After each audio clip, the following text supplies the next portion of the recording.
వందే మాత్రం. నేను మీ journalist Navata. Welcome to R political. Nashik TCS corporate జిహాద్ కేసులో ప్రధాన నిందితురాలు నిధా ఖాన్ తప్పించుకోవడానికి సహాయపడిన ఎంఐఎం కౌన్సిల్ అబ్దుల్ మతీన్ పటేల్ ని అరెస్ట్ అయ్యారు. ప్రధాన నిందితురాలు నిధా ఖాన్ 25 రోజుల పాటు కనిపించకుండా పోయారు. ఇందులో అబ్దుల్ మతీన్ దే కీలక పాత్ర అని, ఆయనే ఆశ్రయం కల్పించారని ఆరోపణలు ఉన్నాయి. ఈ నేపథ్యంలో పోలీసులు అరెస్ట్ చేశారు. మహారాష్ట్రలోని ఛత్రపతి శంభాజీనగర్ కి అబ్దుల్ మతీన్ కౌన్సిలర్ గా పనిచేస్తున్నారు. ఓ నిరస్తురాలికి సహకరించినందుకు ఆయనపై పలు సెక్షన్ల కింద పోలీసులు కేసులు నమోదు చేశారు. అలాగే ఆమెకు ఆశ్రయం కల్పించారన్న ఆరోపణలు రావడంతో వాటిపై కూడా పోలీసులు దర్యాప్తు చేస్తున్నారు.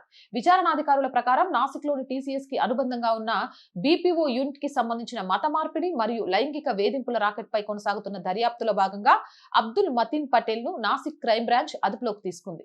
నాసిక్ టీసీఎస్ వ్యవహారం వెలుగులోకి వచ్చిన తర్వాత, నిధా ఖాన్ పై ఆరోపణలు వచ్చిన తర్వాత దాదాపు 25 రోజుల పాటు తప్పించుకొని తిరిగారు నిధా ఖాన్. చివరకు పోలీసులు ఛత్రపతి శంభాజీనగర్ లో అరెస్ట్ చేసిన ఓ రోజు తర్వాత అబ్దుల్ మతీన్ పోలీసులు అరెస్ట్ చేశారు. పోలీసు వర్గాల సమాచారం ప్రకారం ఖాన్ బంధువులతో కలిసి ఉంటున్నట్లు సమాచారం ఉన్న ఒక అపార్ట్మెంట్ లో ఆమెను గుర్తించారు.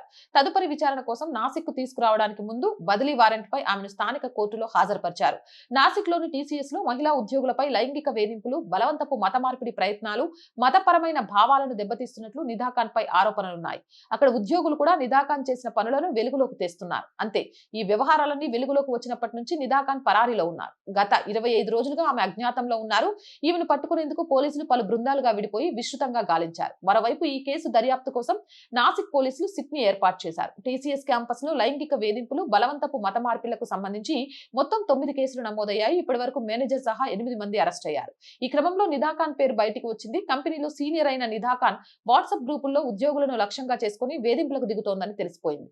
ఇస్లాం సిద్ధాంతాలని అనుసరించాలని, ఆ మతానికి సంబంధించిన దుస్తులే ధరించాలని మహిళా ఉద్యోగులను పదే పదే వేధించేదని, బలవంత పెట్టేదని దర్యాప్తులో వెల్లడైంది. దీంతో పోలీసులు ఆమెపై కేసులు నమోదు చేశారు. దీంతో ఆమె ముందస్తు బెయిల్ కోసం కోర్టును ఆశ్రయించింది.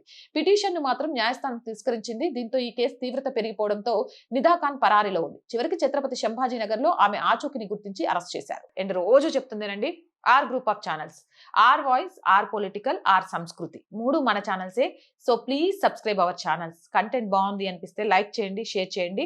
మీ అభిప్రాయం ఏదైనా నిస్సంకోచంగా కామెంట్ సెక్షన్ లో పెట్టండి.